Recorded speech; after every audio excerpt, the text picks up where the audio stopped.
আন্দোলন করে। ধর্ষণের বিচার করতে হবে, প্রকাশ্যে বিচার করতে হবে, ফাঁসি দিতে হবে, ফাঁসি চাই, ফাঁসি দিতে হবে। তুমি কে আমি কে, আসিয়া আসিয়া দেয় না। আহা, গতকালকে থেকে আমি কি পরিমাণ কান্নাকাটি করছি, কি পরিমাণ অন্তরের মধ্যে ব্যথা এই বাচ্চাটার জন্য। আমার মেয়েরা আমাকে জিজ্ঞাসা করছে, বাবা তুমি কাঁদতেছো কেন? আমি আমার মেয়েদেরকে উত্তর দিতে পারি নাই। বলেন তো, আমার একটা মেয়ের বয়স 11 বছর, একটার বয়স 6 বছর, আরেকটার বয়স 4 বছর। এরে এই কেস কেমনে বুঝাবো আমি উত্তর দিতে পারি নাই। দুনিয়ার সব মানুষের চোখের পানি যদি এক করেন, তারপরেও এই বাচ্চাটার যে ব্যথা, এই ব্যথাকে আপনি এক ফোঁটার সমান মিলাতে পারবেন না। সে মরে যায় নাই, সে বেঁচে গেছে, আমাদেরকে মেরে দিয়ে গেছে, আমাদের সবাইকে মেরে দিয়ে গেছে। প্রিয় ভাইয়েরা, সবাই বিচার চায়, কিন্তু আল্লাহর বিচারের সৌন্দর্যের কথা বললে আমরা দেখতে পাই এক শ্রেণীর চোখের উপরে সেই জায়গায় আসে দেখা যায় ও জাআলা বাসারিহি গিশাওয়া, না ওইটা আর ভালো লাগে না। আল্লাহ বললেন তুমি বলো দৃষ্টান্তমূলক বিচার। তোমার দৃষ্টান্ত আর কি দৃষ্টান্ত? দৃষ্টান্ত তো আমি আল্লাহ দেখাই দিছি। এমন জায়গায় মারবে, কোমর পর্যন্ত পুঁতে পাথর নিক্ষেপ করে হুট করে ফাঁসি দিলাম রাত 12টায় 1 মিনিটে, এ তো আরামের মৃত্যু। এত আরামের মৃত্যু তার হতে পারে না।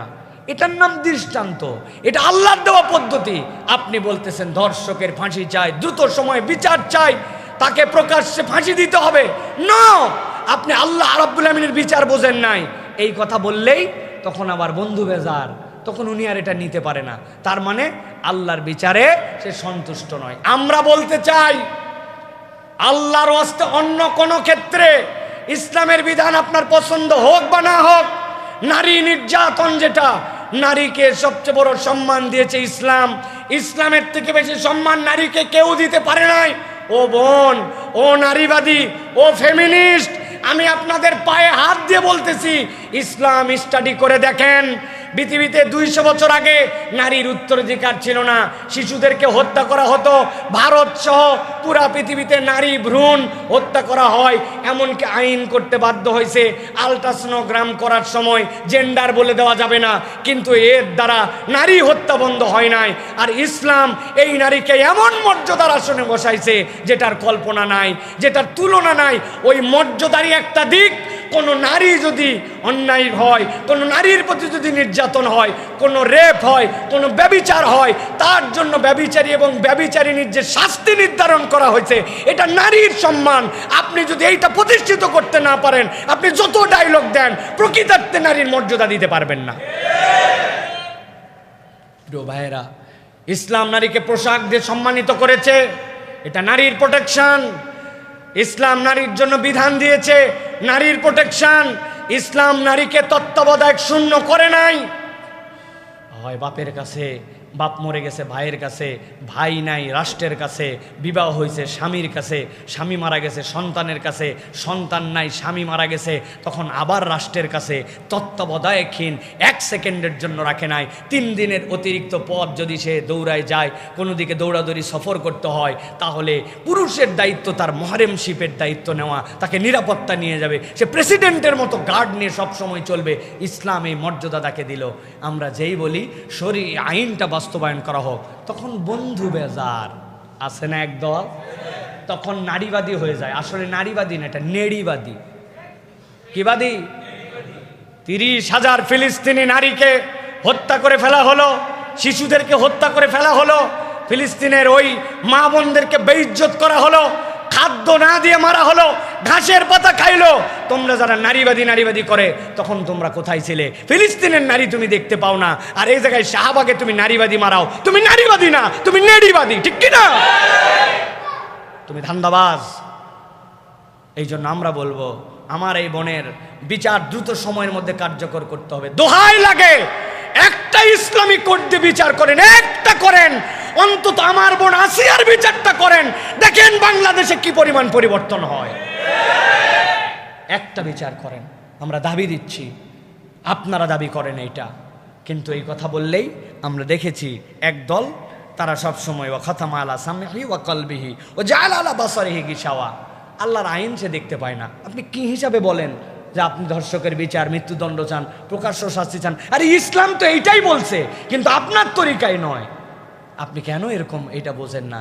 এই জন্য বলবো, আমার মা বোনদের সম্মান, আমার বাচ্চার নিরাপত্তা, আমার সমাজের এই শৃঙ্খলা ফেরানোর জন্য ইসলামী শরিয়ার এই আইনের ইমপ্লিমেন্টেশনের কোনো ব্যতিক্রম নাই। আপনার আশ্রয়স্থল হচ্ছে ইসলাম, এটাই চূড়ান্ত কথা। প্রিয় ভাইয়েরা, আল্লাহ রাব্বুল আমিন তাওয়াক্কুলের ক্ষেত্রে সর্বশেষ একটা উদাহরণ দিয়েছেন, আমিও আজকে শেষ করে দেব আপনাদের জন্য। প্রিয় ভাইয়েরা, সূরা আলে ইমরানের 173 নম্বর আয়াত, আল্লাহ রাব্বুল আলামিন বলছেন যে আল্লাহ রাব্বুল আমিনের ভরসা যদি একবার কেউ করে, কি ধরনের স্টাইল হয় তাদের জানো? আল্লাহ বলছেন, আল্লাযীনা ক্বালা লাহুমুন নাসু ইন্নান নাসা ক্বাদ জামাউ লাকুম ফাখশাউহুম হামরাউল আসাদ। নবী করিম সাল্লাল্লাহু আলাইহি ওয়াসাল্লাম একদল লোককে পাঠালেন, নবীজির উট চুরি করে নিয়ে চলে গিয়েছিল। আল্লাহ নবী সাল্লাল্লাহু আলাইহি ওয়াসাল্লাম তাদেরকে ধাওয়া করার জন্য পাঠালেন। ওইখানে যাওয়ার পরে তারা কৌশলে ধোঁকা দিল। ধোঁকা দিয়ে আল্লাহ নবীর একজন সাহাবী কেবল বাঁচলেন, অথবা দুইজন, বাকি 68 জন সাহাবীর মতো সাহাবীকে হত্যা করে ফেলছিল তারা। আল্লাহ নবীর কাছে এত ধাক্কা লাগছে এইটা। আল্লাহ রাব্বুল আলামিন বলছেন, কিন্তু ধাক্কা লাগলে কি হবে? তাদের ইমানের তেজটা কেমন ছিল জানো নাকি?